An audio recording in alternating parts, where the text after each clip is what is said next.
कभी रात को आसमान देखकर हैरानी और कौतूहल हुआ है? टिमटिमाते तारे, अनगिनत रहस्यों से भरे हुए, हमें अपनी ओर आकर्षित करते हैं। दूर के ग्रह, ये सब हमें अंतरिक्ष की विशालता को एक्सप्लोर करने के लिए बुलाते हैं। यह एक ऐसा विशाल कैनवस है जो हमारे इमेजिनेशन को उड़ान देता है। हमारी जर्नी यहीं से शुरू होती है, हमारे अपने सोलर सिस्टम में। यह एक कॉस्मिक नेबरहुड है जहां हर ग्रह की अपनी एक अनोखी कहानी है। यह सिस्टम एकदम बिजी शहर जैसा है जहां तरह तरह के कैरेक्टर्स और इंटरेस्टिंग स्टोरीज हैं। जैसे एक शहर में हर गली का अपना एक अलग माहौल होता है, वैसे ही हमारे सोलर सिस्टम में हर ग्रह का अपना एक अलग एनवायरनमेंट है। हमारा सोलर सिस्टम एक कॉस्मिक फैमिली की तरह है।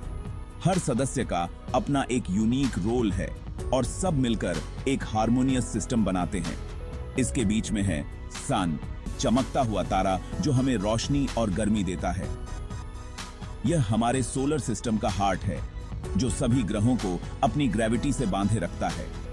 सन के चारों तरफ घूमते हैं 8 ग्रह, हर एक की अपनी खासियत।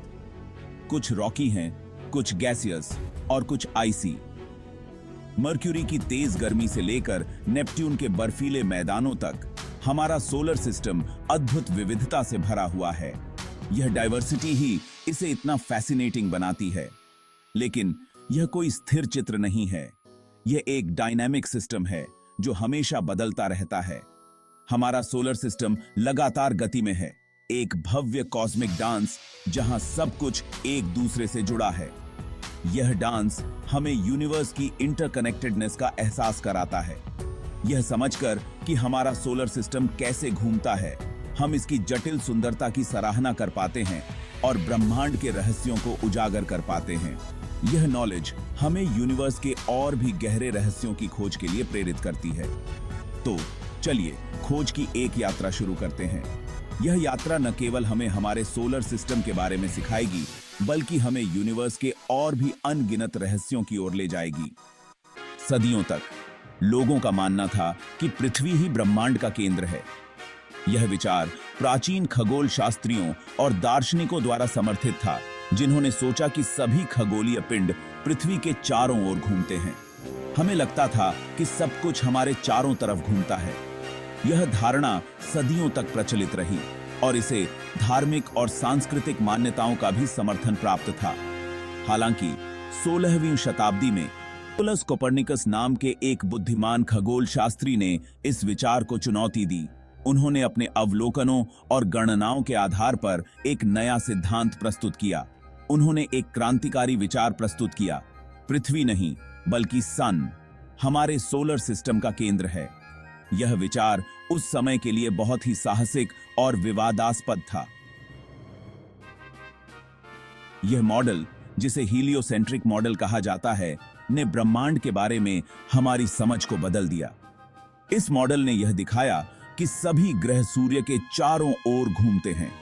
कोपर्निकस ने तर्क दिया कि पृथ्वी और अन्य ग्रह सन की परिक्रमा सर्कुलर पाथ्स में करते हैं।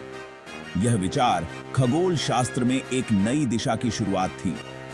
इस क्रांतिकारी विचार ने एक वैज्ञानिक क्रांति को जन्म दिया, जिससे आधुनिक खगोल विज्ञान का रास्ता खुला।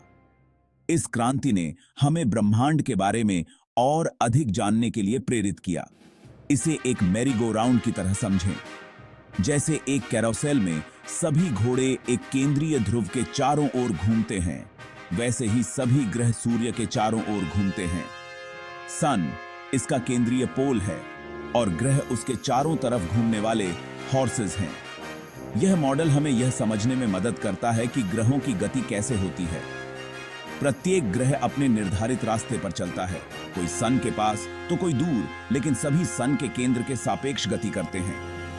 इस मॉडल ने खगोल शास्त्रियों को ग्रहों की गति और उनके परिक्रमा पथ को बेहतर ढंग से समझने में मदद की। हमारे सोलर सिस्टम में ग्रह लगातार गति में रहते हैं। वे निरंतर अपनी कक्षाओं में घूमते रहते हैं, कभी भी रुकते नहीं। और सन की परिक्रमा इलिप्टिकल पाथ्स में करते हैं। इलिप्टिकल पाथ्स ग्रहों की गति को प्रभावित करते हैं। ये कक्षाएं पूरी तरह से सर्कुलर नहीं होती हैं, बल्कि ये थोड़ी लंबी होती हैं, जैसे अंडाकार। ये अंडाकार कक्षाएं ग्रहों की गति और उनकी दूरी को प्रभावित करती हैं। इसका मतलब है कि एक ग्रह की सन से दूरी उसकी पूरी परिक्रमा में बदलती रहती है। कभी ग्रह सन के पास होता है और कभी दूर। किसी ग्रह को सन का एक चक्कर लगाने में जितना समय लगता है उसे उसका ऑर्बिटल पीरियड कहा जाता है। यह समय हर ग्रह के लिए अलग अलग होता है। ग्रह सन के जितना पास होता है उसका ऑर्बिटल पीरियड उतना ही कम होता है। इसका मतलब है कि वे तेजी से परिक्रमा करते हैं। उदाहरण के लिए सन के सबसे नजदीक ग्रह मर्क्यूरी को एक परिक्रमा पूरी करने में केवल 88 पृथ्वी दिन लगते हैं, जो बहुत ही कम समय है, जबकि सबसे दूर स्थित नेपट्यून को 164 पृथ्वी वर्ष से भी ज्यादा समय लगता है। यह अंतर ग्रहों की दूरी और उनकी गति को दर्शाता है। एक रेस ट्रैक की कल्पना करें। रेस ट्रैक पर धावक अलग अलग गति से दौड़ते हैं। अंदर वाली लेन्स छोटी होती हैं, इसलिए धावक तेजी से चक्कर लगा लेते हैं। वे जल्दी से अपनी दूरी पूरी कर लेते हैं। इसी तरह सन के नजदीक ग्रहों के रास्ते छोटे होते हैं और वे तेजी से परिक्रमा करते हैं। उनकी गति अधिक होती है। आप जितना दूर जाएंगे, रास्ता उतना ही लंबा होगा और परिक्रमा उतनी ही धीमी होगी।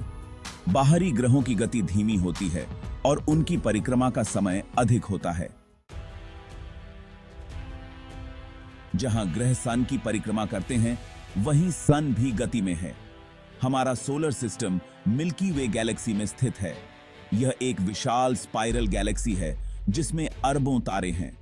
सन अपने प्लैनेटरी ऑन्टुराज के साथ मिल्की वे के केंद्र की परिक्रमा करता है। इस गैलेक्टिक जर्नी को पूरा करने में लगभग 230 मिलियन साल लगते हैं। तो जहां हम सन के चारों तरफ एक परिक्रमा को एक वर्ष के रूप में देखते हैं, वहीं सन खुद गैलेक्टिक सेंटर के चारों तरफ एक बहुत बड़ी यात्रा पर है। एक कैरोसेल की कल्पना करें। जब घोड़े अपने पोल्स पर ऊपर और नीचे जाते हैं, तो पूरा कैरोसेल भी धीरे धीरे घूम रहा होता है। इसी तरह ग्रह सन की परिक्रमा करते हैं और पूरा सोलर सिस्टम सन के साथ मिल्की वे के केंद्र के चारों तरफ भी घूम रहा है।